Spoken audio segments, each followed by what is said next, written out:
Hey, what's going on there, YouTube? This is SEL0320 representing JVS. I'm here to give you guys my first reaction to the first 5 episodes of Jessica Jones. So, this is going to be completely non-spoiler. I'm trying my best not to go into anything content-wise, but just kind of describe how the characters are, what's the environment, what's the backdrop based on the synopsis, based on what you've already seen as far as the trailers.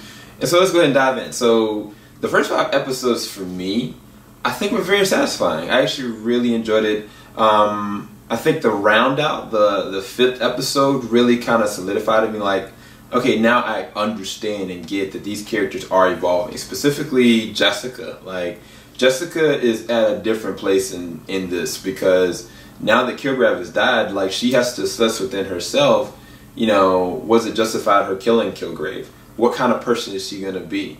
You know, but even deeper with that, like, how does she move forward with her relationships? Her biggest relationship has always been Trish, but then she also is played a hand with reconciling and rehabilitating Malcolm. And Malcolm works for Alias now at this point, and he's really trying to help and dive in. He's always been that kind of guy. It's just before he had this disability, as it were, being with his addiction. And so it's like now he's all put together. He's really trying to push into her, trying to help her.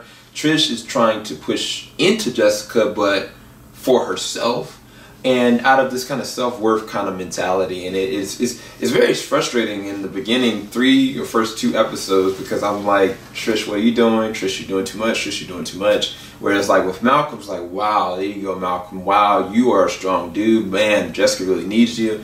And it all revolves around Jessica because, like I said, Jessica at this point in time, like, she's trying to reconcile within herself, like, what kind of person she's going to be. Because everybody's labeling her either as a freak, as a person that alienates everybody, or as this superhero that saves people. And it's like, just every part of that.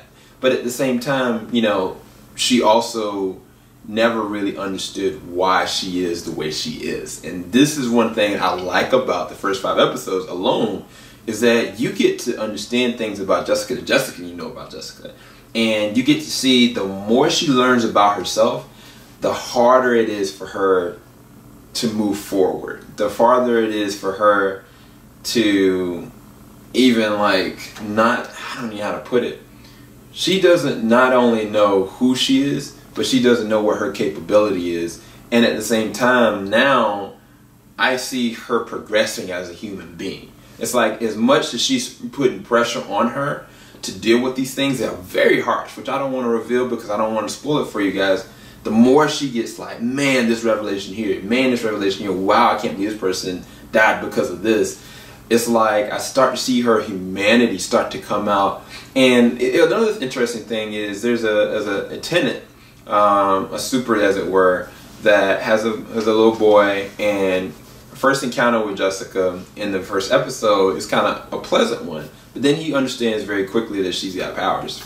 And one thing I like about his character, after probably like the 3rd episode, is I understand where he's kind of coming from. He's very relatable, and I think that as a friendship standpoint, with Jessica really only having Trish, Trish got her own set of problems and abuse and things that she's like got messed up with her self-esteem, self-worth. It's like she really can't really help anybody. She really needs help herself. Malcolm is busy trying to be what he needs to be for Jessica, not necessarily helping Jessica. And it's like this guy, like, I realized that, you know, for good or bad, where their reaction or interaction is, it's a really good thing for Jessica. Another person that plays a role in this is Griffin. Griffin is a person that Trish is kind of like intertwined with in some way, shape, or form. And you get like this really interesting revelation about what kind of person he is and what he's trying to do, how Jessica really assesses him as well, which I thought that was really interesting for the Trish character. It's just going to be interesting to see him moving forward, what they're going to do with them. There's a lot of surprise characters that are going to show up. Some of them superhero related, some of them not, some of them from season 1. So there's very interesting things that are going to be apparent from the first 5 episodes that I can say. And then when you get to Hogarth, Carrie-Anne Moss does some compromising things in the first 3 or 4 episodes that I get why she did them, but it was just really hard to watch, just because it was like, man, like, this is, I don't want to reveal what it is, but she goes through some hard times. She's going through some things, and when you get the understanding of it, like it even plays into with Jessica as well, with her character development, her character progression. One thing I can say within the first 5 episodes that I've seen Jessica Jones progress as an individual, as a person, as a PI, as a hero, whatever you want to call it, whatever makes up Jessica, it is being stretched. It is being extended. And for that, like, I mean, I think the show is doing its job. Everybody else, I think Trish could use a little work moving forward. Malcolm, I think it's the perfect direction. Hogarth, I'm not sure where they're taking with her. And this is going to be a whole 13 episodes. So it's going to be really hard to see where everything's going to line up. But then, like I said, there's an interesting new villain. And I don't want to say anything about this villain or this individual because I don't want to spoil anything. But Jessica might want to be worried. She legit might want to be worried because I really don't know. I don't know what the capability of this villain is, and I don't know what she's going to do.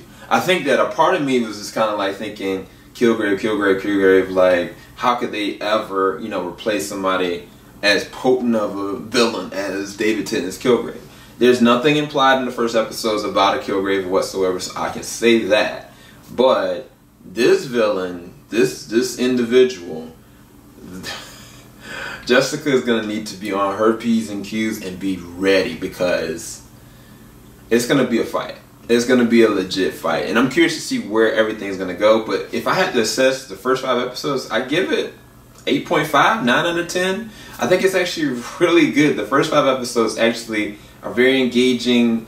First 2 episodes were kind of like a little slow and didn't really go anywhere, but then when you start to understand the revelation of things expanding, kind of like the first season, when you get to the 3rd episode, things just take off. By the time you get to the 5th episode here, in the 2nd season, you're like, that's what I'm talking about. Let's see where this is going to go. So the very last scene of the 5th episode kind of left out on a weird kind of, I didn't understand like what was the real threat.